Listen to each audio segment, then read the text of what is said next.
Welcome to another episode 6 of Talking Grassroots. I'm your host, Ricky Ettridge, and with me is Ricky Logan. Now, I'm just going to give a bit of, if we miss anything from the next couple of, like it's happened since the 10th of Feb, we apologise. We are recording this one 2 weeks out due to the fact that if we'll be recording this one the week of, there's a very, very good chance that after the weekend he was sunnies on and not talking too much with the celebration of a mate getting married. So we thought we'd just bang 2 out in a day to get it done pretty quickly. So Ricky Logan, I'd actually had your week been, but it's been no different to last week.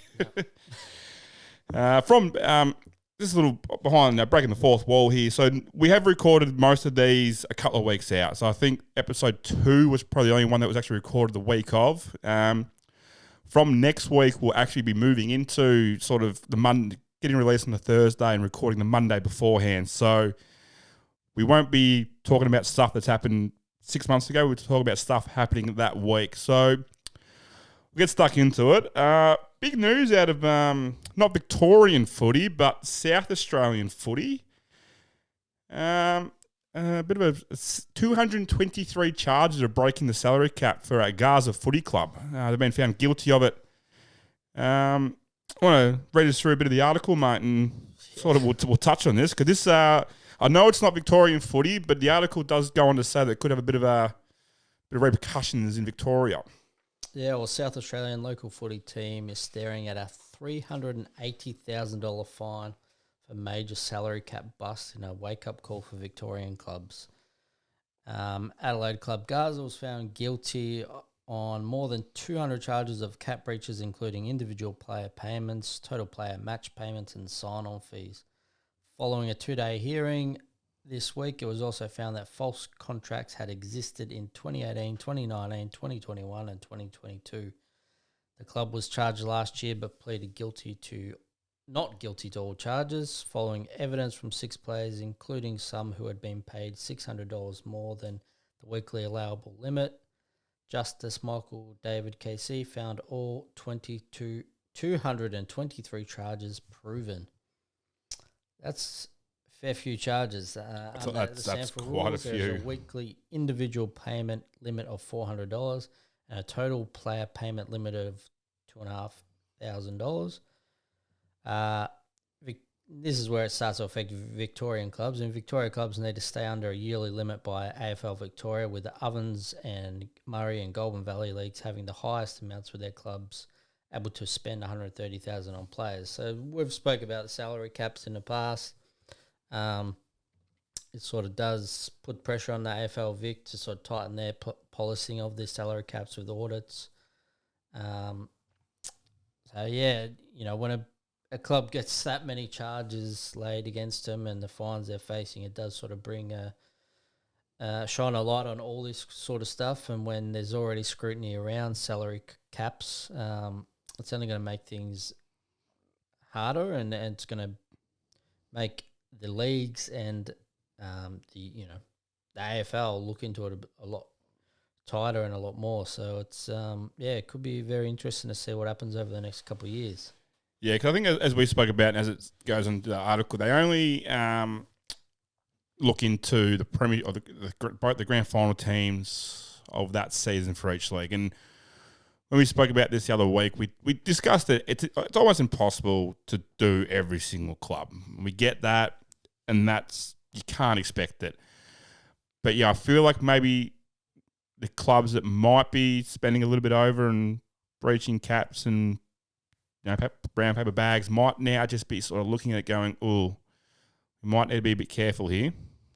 Yeah, and I think the sample rules are pretty straightforward. Like if you've got a limit of $400 per player and a total player payments of $2,500, like it makes it quite easy to stick to those limits and to budget things where when you've got a salary cap that's, 100,000, let's say, you could sort of, work things around where certain players might get paid more to sign on and then get a little less each week and things like that. But I think that's a pretty easy way to to have a salary cap in place like that, to have those rules, but it's probably then easier to get around it because, it's not that hard to put a couple $100 in a bloke's pocket after he's walked off the field and that money's never been accounted for elsewhere. So it's a pretty big... It's hefty. It's very hefty. Pretty hefty thing, but to be found guilty of all the charges, 223 charges, is massive, and I don't know what each individual charge looks like, but I'm sure majority of them are, blokes getting paid too much each week. So yeah, it's disappointing for the club in the aspects of the people that hadn't done anything wrong. Your life members, your sponsors, the people that had absolutely zero idea this was happening, for them to now their club be hit with this. And look, it's hard to, I don't want to say this, but something like this can kill a club. Yeah, definitely. And I think... And it's the last thing you want to see. Yeah, you don't want to see clubs folding under this sort of thing. You don't want to see clubs forced to close the doors because the fine is just so hefty and the loss of points and things like that will go along with that. But I think the only good thing is they didn't win flags during that time. So it hasn't sort of, you're not looking at a situation where a club's lost a flag to this club that's clearly cheated the system. So I guess that's the one positive note out of it is the clubs that won the flags can say they won it fair and square. And yeah. On that, what it does show you, it shows you that you can spend as much money as you want. It doesn't mean you're guaranteed a flag.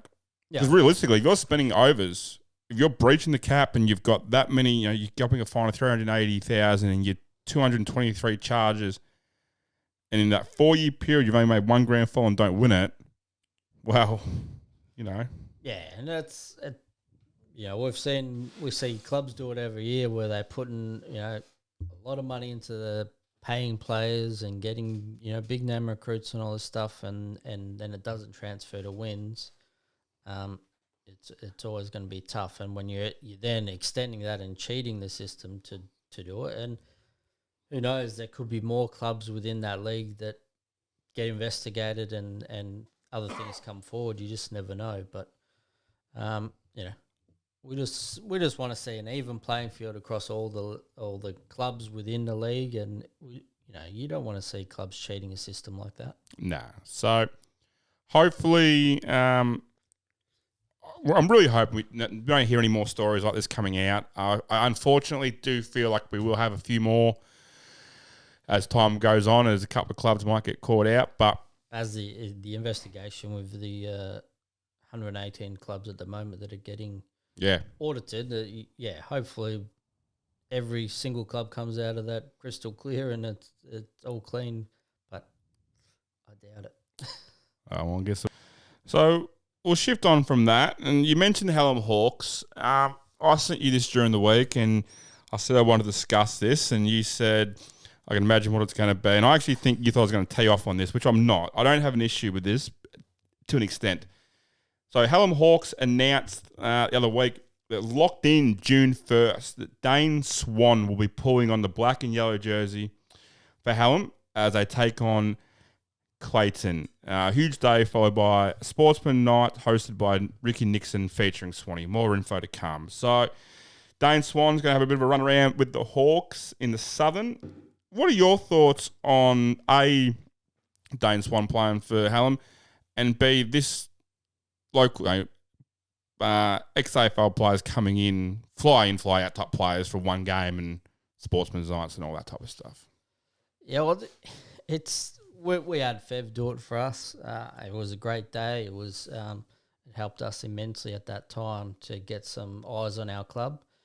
And I think if it's done for that sort of reasons, you may not afford to be able to afford to sign a player of his ilk to the club for a full season like other clubs have done. But if you can put it all into one match and make that a big day and make a fair bit of money off it, I think it's good. I think it helps bring his eyes to your club. do I like from the other side of it, seeing Dane Swan play for 12 different clubs throughout a year? Probably not. Like some of these names we mentioned in our last episode, I like to see guys sign on to a club and buy into it and be a part of that club and take, try and take that serious as they would playing for their AFL team or whatever and try and help build up a club. I prefer to see that, but I see the value in this as well. The one experience I've got of this as someone involved in a club, as you mentioned, we had Favola at Sandown in 2015. Yeah. We had thirds played a pracky match type setup, reserves played, seniors played. Before the third game, at 8:30 in the morning, we ran a little Oz kick clinic. Favola was there for that. When this happens, I understand all your points, and your points are very, very valid about you can't afford the big name players. Get eyes on your club, this, that, the other. One of my issues with this, and it comes from the sportsman's night aspects, is you say they can't afford players, right? How much of the actual player wage is being ticked off as player's wage compared to what they're actually being paid for the sportsman's night? I can guarantee you, and this is no slight on Hallam, Swan, whatever, but I can guarantee you, on the books it'll probably say, he's making this much, but it's all coming from sportsman's night.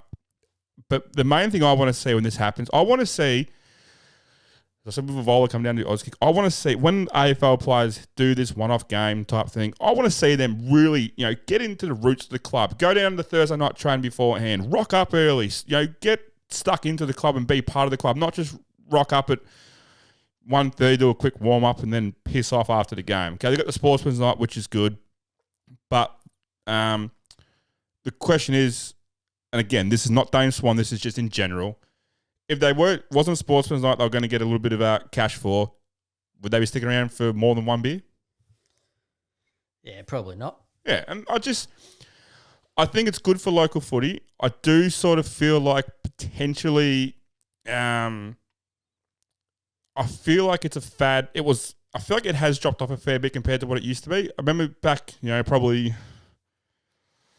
when Fev first went to Yarrawonga, and then sort of the first couple of years. But I feel by the time Favola had got to us, that train had sort of ran its tracks. It was sort of on its way down from being a big showcase, this local footy player coming in. I just feel like, I just hope that these AFL players aren't just rocking up to clubs for a payday. That's all I hope. That's pretty much what I'm just trying to say, really. Yeah, and that's exactly what I'm talking about. If the guy buys in, he's there for 1 week. Yeah.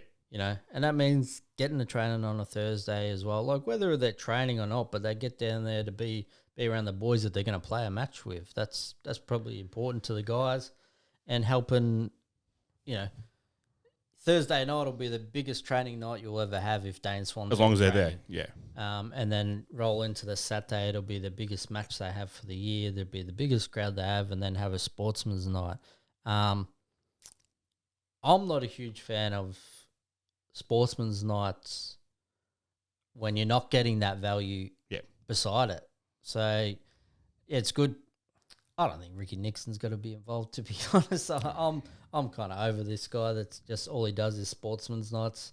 Probably sharing the same story. Then doesn't split the cash with his mate Sammy Newman. And to be honest, Ricky Nixon's the one I have more of a problem with than I do Dane Swan. Because at least Dane Swan's going out there, putting on the boots, and he's giving you a couple hours show when he plays the game, and then he's giving you a show after the fact and sharing his stories and stuff like that, where you got another bloke who's probably going to get paid just as much. I'm pretty sure I can't speak on it, but I'm going to imagine if Ricky Nixon is involved. I think Nixon's involved in most of the stuff when Swan does this. Must be a bit of a management thing happening there. But the other side of it, the flip side is, like some of these players, I'm pretty sure, I feel like Dane Swan has this year. I could be wrong. But you have these players. So, like for example, Swan went to the Pines back in the last season. I don't know if he's still there, but say he is still at the Pines. Pines are spending money. I'm just going to use these two as an example because it's here. Pines are spending money on a weekly pay cycle or whatever to pay Dane Swan to be at their club, to be part of a premiership tilt, to win them a flag. And obviously, if you're the Pines, you know this is going to happen. You know there could be risks coming with this type of thing. But geez, I'd be pissed off if I paid this bloke all this money to come to my club, and then he's off playing at all these other clubs, and then he comes back to me with a season-ending injury that literally just cooks our chance of a flag. Yeah, and I think, unfortunately, it's part of the risk you take. Yeah. And I think it is one of those things that those clubs know.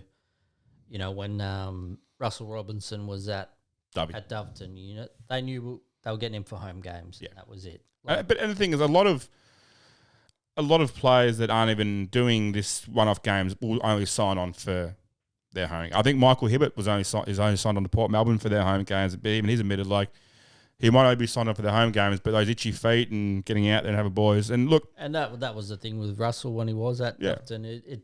He did become heavily involved in the club and wanted to see them succeed, and ended up sort of playing a couple extra games here and there and stuff. And I don't want.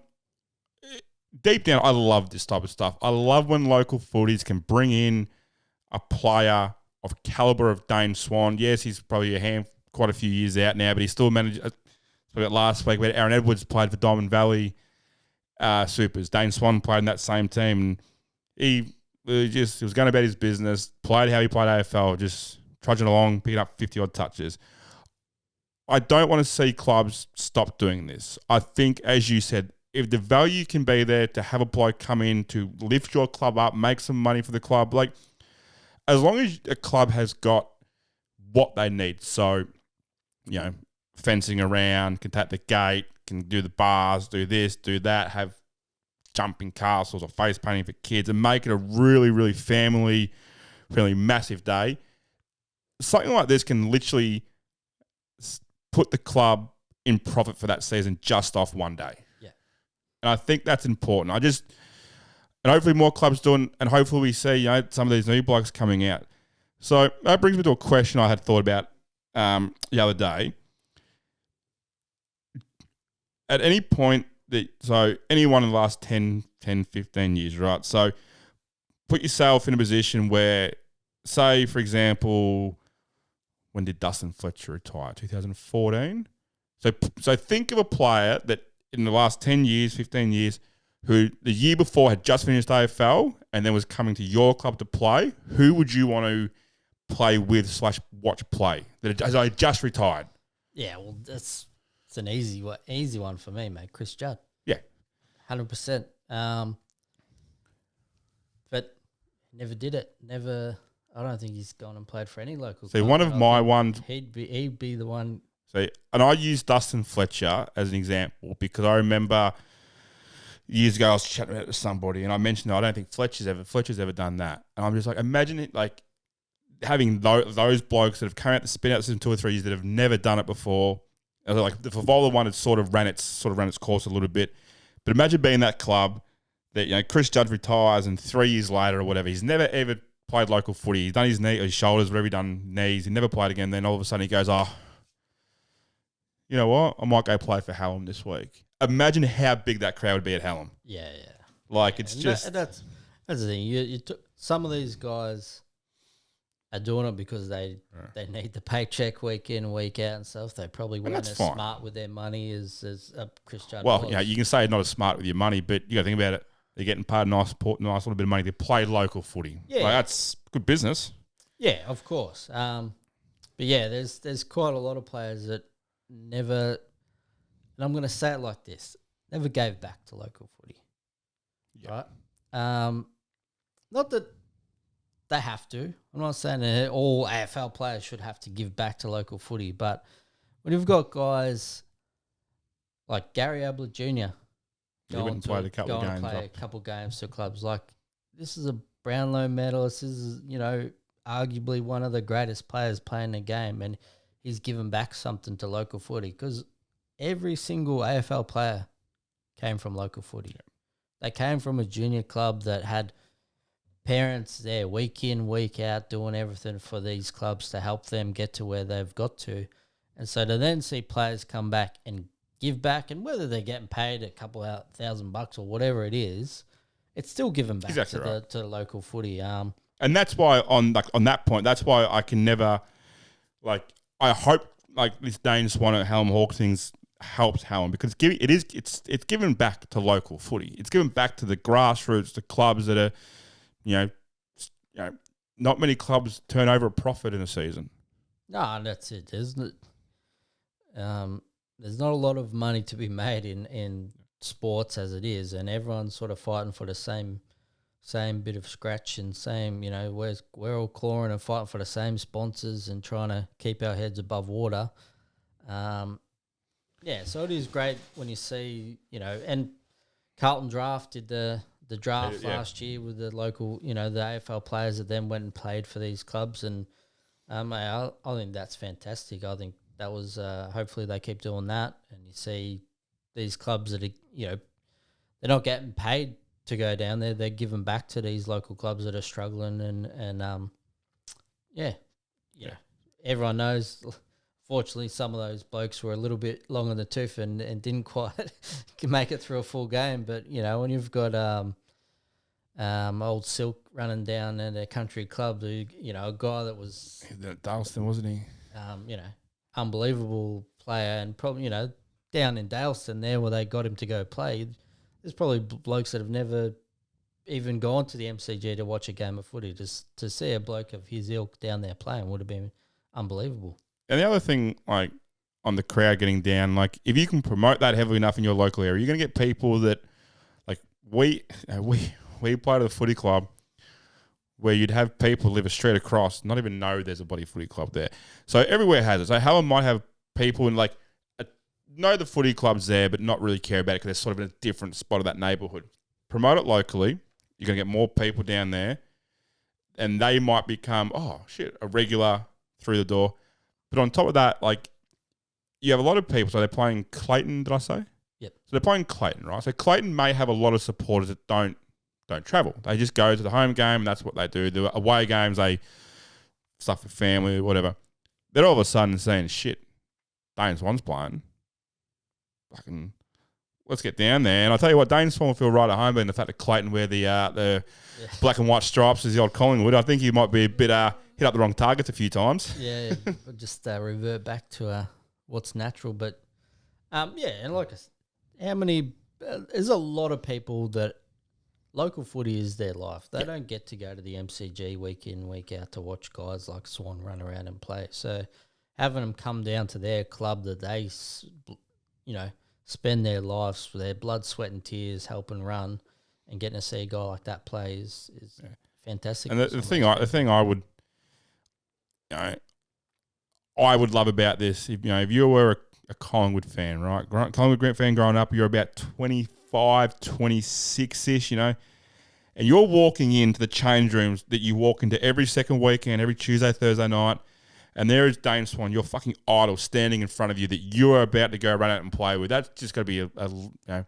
once-in-a-life experience. That young kid who's probably was ever going to get to play on the MCG, never going to get to play VFL footy, never go higher than Division 2 Southern, gets to play with his hero that's an ex-AFL, a Brownlow medalist, elite AFL footballer. Yeah, and then on the other side, you got the blokes that are going to go, I've got to go line up on bloody Dane Swan. I'll tell you what, though, you'd be...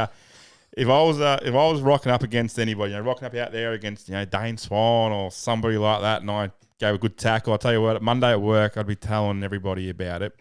The one thing that you do see with these games, and I think it's a fucking disgrace, is the blokes on the opposition teams that go into business for themselves and decide that they're going to just be a dickhead and ruin it for everybody. Yeah, I can't. If you know what I'm talking about. Yeah, I can't stand that whatsoever. And when we had Fev play for us, we had a former teammate was playing for the opposition at the time, a Carlton fan, and there is an absolute ripping photo of him contesting against Fev, and you should see the smile on his face because he's like, I'm playing against my idol right now. So, yeah, I think it's, some guys, they got to, they do it for that bit of clickbait they're going to get. Like, oh, I've done this and done that. But all you're doing, if you're doing that, all you are doing is you're then making the next player that might be coming in to that. You know, you might have say you got two teams, right?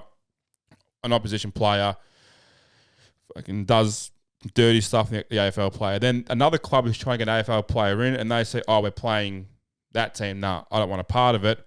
Or that team is reaching out to an AFL player, and they say, "Oh, no, hold on, your team, we're bloody doing this." Nah, you just don't. You ruin it for everybody else. You're making a player that's giving back to local footies day hell. You don't look tough. You're there to play footy. You look like a moron. That's it.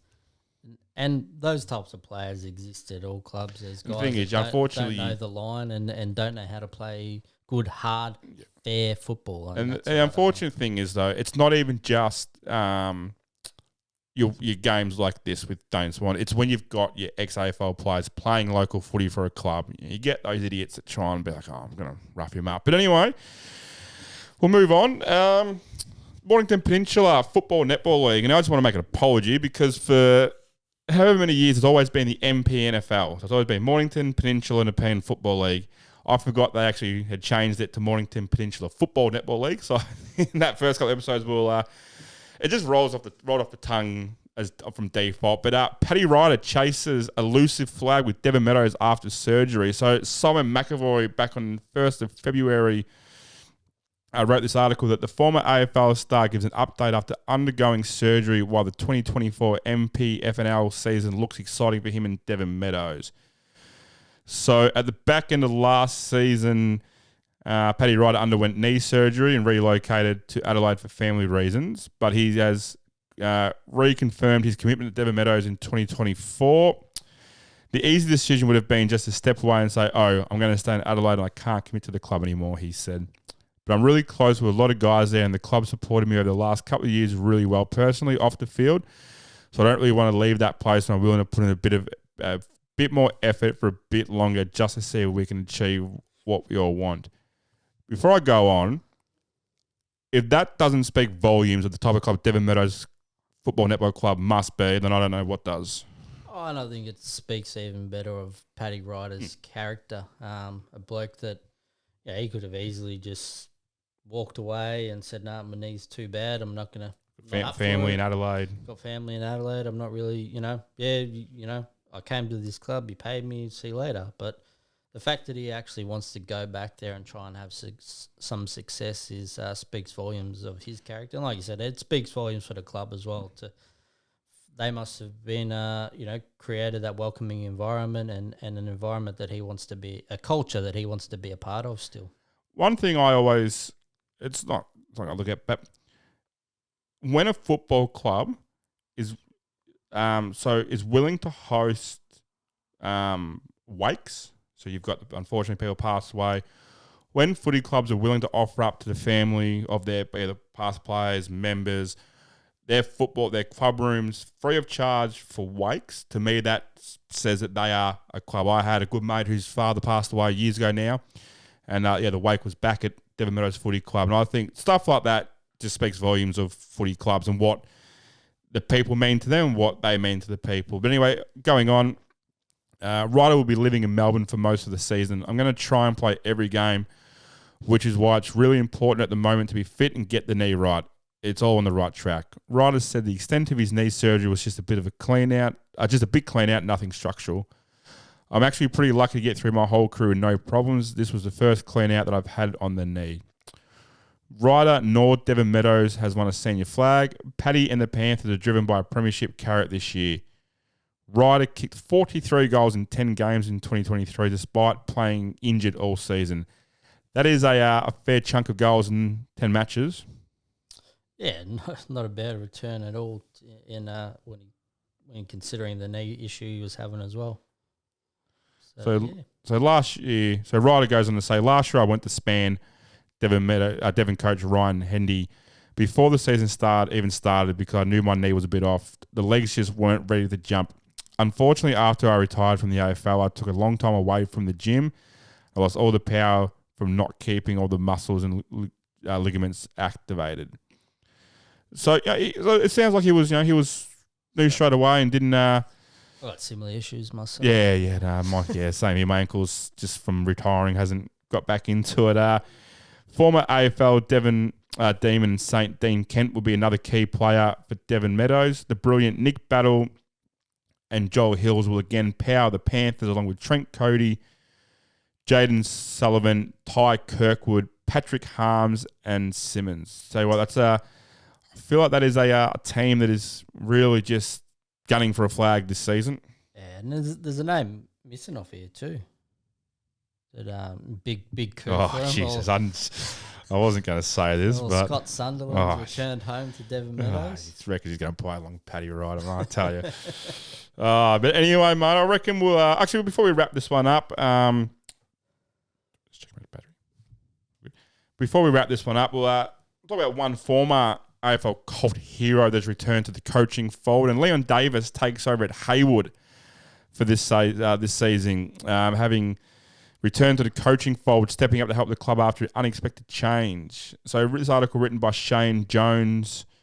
Former Collingwood premiership player Leon Davis is prepared to help his country footy side in its time of need. Davis has been announced as the coach of Haywood for the season after Sammy Walsh-Bannon, who was meant to guide the team this year, stood down 2 months out from the start of the South West League season.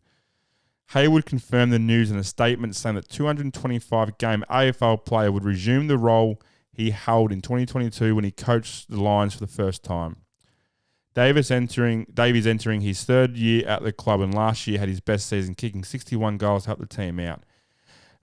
So I think that's really good of Leon Davis, who obviously coached the 1 year, then stepped back, and the club, obviously, when you're a coach is having to walk away 2 months from the season, there's not many applicants still floating around local footy, especially out that way. I think it's good that he's put his hand up to take on that major responsibility of coaching the club. Yeah, for sure. And he was a bloody exciting player in his prime. So to have a guy like that leading your club and, taking on that responsibility again after somebody's had to unfortunately step away is great. And I'm sure he will, what did he kick? 61 goals? It's not bad for a small forward, is it? Nah, not at all. So Haywood will kick their season off on April 14th against Cavendish. So that should be an exciting game. So I reckon we might wrap this one up, mate.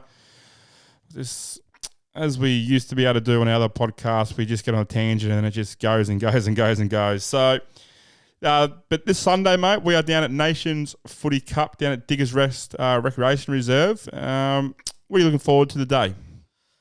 I'm looking forward to seeing some of the new teams they've brought into the comp. So it'd be interesting to see what players come along with that.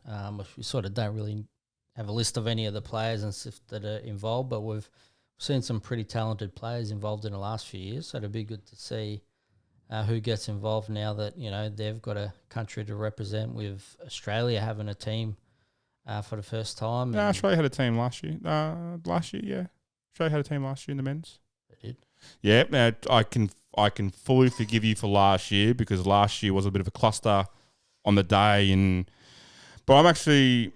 So the first year we done the podcast, so as I said last episode, the first year on the podcast there, didn't watch much footy. Second year we were running around doing interviews, didn't get to watch much footy. Last year, because of what happened sort of in the week of and how we were set up on the day, we didn't really get to enjoy it as much as we did the first 2 years. I'm actually looking forward to this year, being the fact we're live streaming and one of us being the camera, one of us running the stream. I'm actually looking forward to getting to watch this footy for what it is, as quality, brilliant football. Yeah, it is. It really is some high quality footy. That's all I can say about it. Really, is it's when it first started, we didn't know what to expect. We didn't know the level of talent that would be involved, and they're not playing for sheep station. They're playing for a little trophy. It's it could be easy. But they treat it like they're playing for a big one. And that's it. You could rock up to it thinking these guys are just going to take the piss and it's not going to be that hard. And geez, I'll tell you what, you tell them they're not playing for nothing. Yeah, I've actually just thought of what I'm looking forward to this year, and and I guarantee you are going to 100% agree with me. It's probably been the highlight of every year we've been, when the team New Zealand get out there and everyone gets around for the haka. Yeah, no, I love a good haka, and the boys do it well. It's always good. It gets my spine tingling. It gets me want to go out there and play. And I actually played against one of the boys from Team New Zealand in Supers, and I did not enjoy getting tackled by him. That's for sure. Or trying to tackle him. But anyway, that's this Sunday at Diggers Rest Recreation Reserve. I think kicks off at 9. So get on down. We'll be set up on one side of the oval. Just look for the car and the banner and come and say good day. And you know what? If you actually come and touch base with us at Nations Footy Cup and have a chat with one of us, just the one that's not on the camera, and then follow up with me a couple of days after, we might look after you when it comes to a bit of a discount on a few things. But if you can't get down, you can tune in on Facebook at Halfback Digital Media, or at I think it says NFC or Nations Footy Cup on Facebook, and it'll be live streamed there. And join in, watch all the action, and have a good weekend. Yep. And next weekend, mate. So I'll see next weekend. We'll actually be able to talk about some up-to-date topics. And geez, we're getting bloody close to the start of the season, and I'm fucking ready. Yeah, and we'll bring you all the results from Nations Footy Cup as well. Yep, beautiful. We'll see you next week.